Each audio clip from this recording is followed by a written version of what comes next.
A 4-year-old girl, on what seemed like just another routine trip to school, never imagined it would turn into the most tragic journey of her life.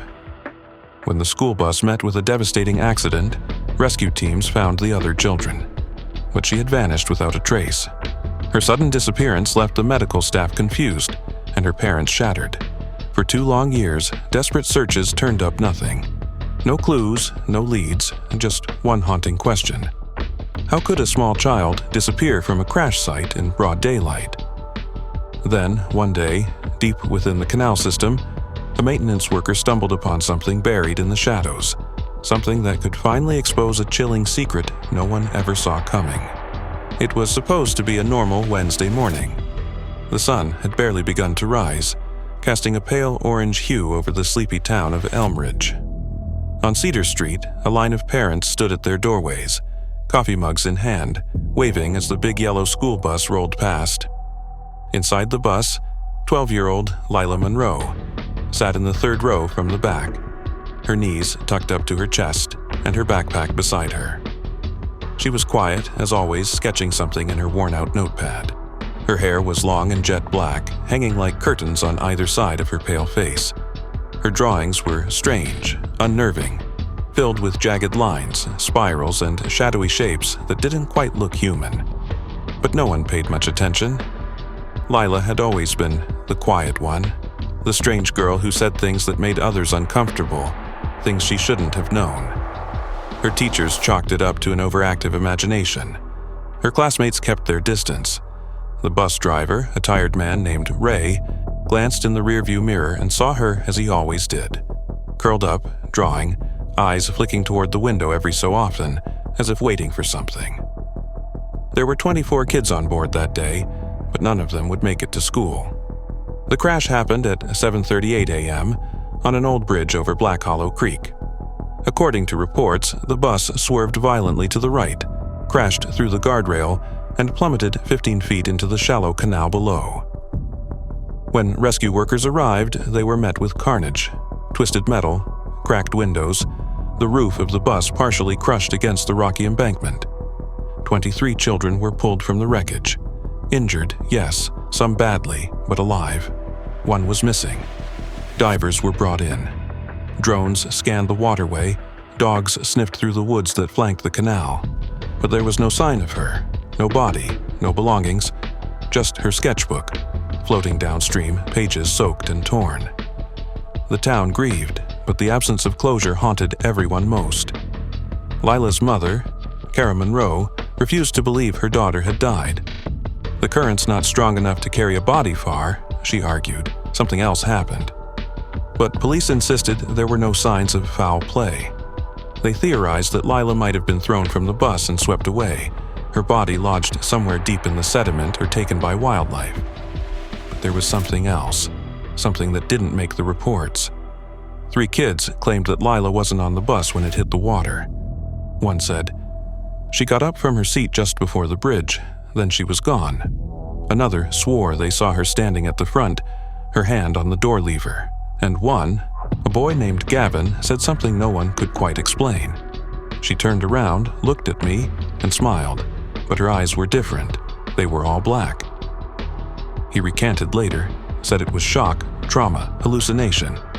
But the story stuck with Cara, and so did Lila's last drawing, found in the pages of that ruined sketchbook. It showed a tunnel, long and narrow, with eyes peering out from the walls. At the end, a stick figure girl with long hair. Above her, scribbled in red ink, "I'm not lost, I'm waiting." 2 years passed. The bridge was rebuilt. The kids moved on, most of them. But the canal system beneath Elmridge remained a mystery. An old, overgrown network of storm drains and sewage tunnels carved into the land decades ago, forgotten mostly, until a work crew was sent in to investigate a series of strange clogs and water pressure drops near Black Hollow Creek. On a foggy November morning, 2 sewer maintenance workers descended into a dry canal access point near the crash site. 50 yards in, they found something wedged into a rusted grate. At first, they thought it was a bundle of clothes, then one of them shined a flashlight closer and recoiled. It wasn't clothes, it was a school backpack. The name stitched into the fabric, Lila Monroe. The flashlight beam trembled in the worker's hand. The grime-covered backpack had been wedged between the corroded steel bars of the drain, half sunk in a shallow pool of murky water. Rotted leaves and bits of trash had accumulated around it, like the canal itself had been trying to bury it, to hide it. Water dripped steadily from above, echoing through the tunnel like a slow, steady metronome. The air stank of mildew, rust, and something else, something foul, organic, like spoiled meat. The younger of the two men, Donnie, knelt down, his boots sloshing through the water as he reached for the bag. The tag was faded but unmistakable. Lila Monroe, stitched in black thread. Below it, a tiny patch, a white spiral embroidered on red, her favorite shape. Her mother had sewn it on. Donnie stared. This is hers, man." "Hell no," muttered the other worker, Frank, already stepping back. "That girl disappeared 2 years ago. No way that bag's just sitting here now." But it was. Donnie pulled it free. The zipper was stuck, caked in grime. He forced it open with a pocket knife. Inside were the usual things: a pink pencil case, faded worksheets, a crumpled permission slip for a field trip that never happened. But at the very bottom was something else, a rolled-up piece of thick paper. Donnie unrolled it. It was a drawing, like the others Lila had always made. Frantic, surreal, disturbing. This one showed a figure crouched in a narrow pipe, surrounded by crooked hands reaching in from all sides. The figure had Lila's long hair, but her face was blank, just a swirling spiral where her features should have been, and above her, written in childlike scrawl, Donnie's hand went cold. By that evening, the entire Elmridge Police Department was buzzing. Detective Sussex Kendra Holloway, who had worked the case 2 years ago, stared at the recovered items laid out in the evidence room. The backpack was waterlogged but intact. She ran gloved fingers over the name tag. Her expression was unreadable. "The contents are clean," the forensics tech said. "Aside from some mildew, it looks like this bag wasn't down there long. Maybe a week or 2 max." "But it's been 2 years," Kendra said. The tech just shrugged. Kendra stared at the spiral patch. "We dredged that entire canal after the crash. No sign of this. Not even the scent dogs found anything." So, how had it gotten there now? Kara Monroe arrived at the station just past midnight, her hands shaking as Kendra laid the items on the table. She stared at the drawing. She made one like this weeks before the crash. "You're sure?" Kendra asked. Kara nodded. It was similar. She said she dreamed of tunnels, of hands pulling her inside. "I thought she was just processing anxiety. Lila was always sensitive." Then Kara saw the writing at the bottom, the chilling line. "I listen now." She looked up at Kendra, her voice barely above a whisper. "She used to talk about the hum." Kendra frowned. "The hum?" "She said the house hummed at night. Said she could hear it through the walls, that it whispered her name sometimes." Kara looked at the detective. I thought it was just a child's imagination." Kendra glanced down at the drawing again. The next morning, a team was dispatched to comb the sewer line from the crash site to where the backpack had been found. The system was old. Maps were incomplete, many of the tunnels forgotten or collapsed. But at a bend 100 feet deeper in, they found something. A crawl space. Barely wide enough for a child to fit through. The concrete wall was cracked, with rusty bolts protruding from the edges like jagged teeth. It wasn't on any city blueprint. Inside, they found scratch marks. Fingernail scratches, dozens of them, etched deep into the stone. And in one corner of the crawl space, beneath a soggy clump of insulation and trash, they found another drawing. Later that week, Kendra returned to the sewer entrance with a specialist in child psychology. They were examining the crawl space when something odd happened. The tech operating the camera feed paused, removing his headset.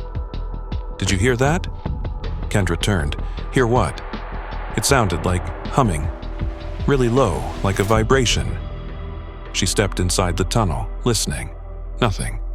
Then, faint, almost imperceptible, a leap. The discovery of the hidden crawl space and the cryptic drawing sent shockwaves through the small town of Elmridge. But it wasn't just the physical evidence. It was the growing sense that something was wrong. That this wasn't just about a missing girl anymore. It was something older, something darker, and something that hadn't finished yet. Detective Kendra Holloway sat hunched over a series of crinkled blueprints in the municipal archive, lit only by a buzzing desk lamp and the distant click of the archivist's typewriter. The official sewer maps dated back to the 1950s. But then she found another blueprint, stuffed between decades-old tax records, unlogged, unmarked. It was different, not professionally drawn. The lines were precise but clearly hand-sketched, almost obsessively. Tunnels were marked with spirals instead of standard labels, circles with slashes, symbols that looked like eyes, arrows that didn't follow any known street plan. At the very bottom corner, a single line of faded handwriting. Kendra's fingers went cold, because the recent sewer team had found the backpack exactly under 49th Street. The team was hesitant, but Kendra pushed for a return to the tunnels. This time, they brought more than cameras. They brought drones. One was sent into the crawlspace, outfitted with high-resolution lights and 360-degree cameras. It crawled forward through the space where they had found the fingernail scratches, past the mold-ridden insulation. Then it turned, and the video feed showed something that made everyone in the van go silent. Perfectly circular, maybe 15 feet wide. Its concrete walls had been stripped to reveal smooth stone, ancient, almost ritualistic. Spiral carvings covered every surface, glowing faintly under the drone's infrared lights. And in the center of the room sat a chair, a child's chair, wooden, rotted, but unmistakably placed with intent. Behind it, carved into the wall with precise force, were 3 words. That night, Kara Monroe returned to her daughter's memory box. She dug through old school drawings, birthday cards, even a cassette tape of Lila singing in the car. And then she found something she didn't remember seeing before. A spiral-bound notebook, Lila's handwriting, doodles in the margins. But then, toward the end, the entries changed. They became frantic. There's a spiral in my dream. I open it and something comes out, but no one else hears it, just me. The last entry wasn't written in words. It was just a spiral, drawn over and over, until the pen ripped through the page. Detective Holloway reached out to everyone involved in the original crash. Most had moved on, except Joanna Bell, the substitute driver who had taken over the route the morning of the accident. She now lived in a quiet assisted living facility an hour outside Elmridge. Her hair was silver, her hands fragile, but her memory still sharp. Kendra brought the photo of the spiral room. Joanna stared at it, silent for nearly a full minute. Then, softly, "She drew that the morning of the crash." Kendra blinked. Who did? The Monroe girl, Lila. She was in the front seat with her sketch pad, showed it to me and asked, "Do you see the chair too?" Joanna's voice dropped to a whisper. Then she started humming, a tune I'd never heard before. I asked her where she learned it. She said, "It's from under the street." Back at the station, Kendra cross-referenced missing persons cases along the sewer path marked on the unofficial blueprint. 3 names stood out. Jessie Cole, age 9, vanished in 1983 while playing near an underpass. Maya Bryant, age 10, disappeared in 1996, last seen walking her dog near 49th Street. Brandon Lee, age 11, gone in 2008. His backpack was later found in a canal, all within 2 blocks of the same underground section, all unsolved, and all kids. The forensics lab called at 3:14 a.m. The team had enhanced the drone footage. Carved faintly on the floor of the spiral room, barely visible under the muck, was a date. That was today, and the timestamp on the carving, the numbers around the spiral, read 0444. The detective stared at her watch. The spiral room had a countdown etched into its concrete floor. October 17th, 4:44 a.m. And as the clock crept closer to that exact minute, Detective Kendra Holloway couldn't shake the feeling that the case had stopped being about recovery, or even justice. Now, it felt like a warning. At exactly 4:44 a.m., the monitor flickered. Drone feed from the spiral chamber glitched, static blurring the image for half a second, and when the screen cleared, the room had changed. The chair was empty now, but it hadn't been before. The techs swore it had been unoccupied since they found it. Now, there were Hasekai small fingerprints, Kyoi in the dust coating the armrests, fresh ones, and what looked like wet footprints, child-sized, leading away from the chair into a narrow tunnel that hadn't been visible before. A second spiral room? Another space? They couldn't tell. The camera feed cut out completely 1 minute later. Black screen, just static. Digging through old police storage, Kendra found something that had been inexplicably sealed and never digitized. A VHS tape, labeled only with the case number and the words, Lee Brandon, interview, final. The 2008 missing boy. She had assumed he'd vanished like the others, but the tape showed something else. Brandon, only 11, sitting in an interrogation room, disheveled, shivering. He was found 2 days before he went missing permanently. That part had been buried. In the tape, he speaks slowly, eyes wide. I saw her in the tunnel. She was humming, the girl with the red shoes. The detective off-screen asks, who was she? Brandon looks at the camera, not the detective. The camera. She told me to follow her, said the spiral needs 4. Then she sang that song. And then he starts humming. The same tune Joanna Bell had described. Off-key, unearthly, like something heard in a dream you can't wake from.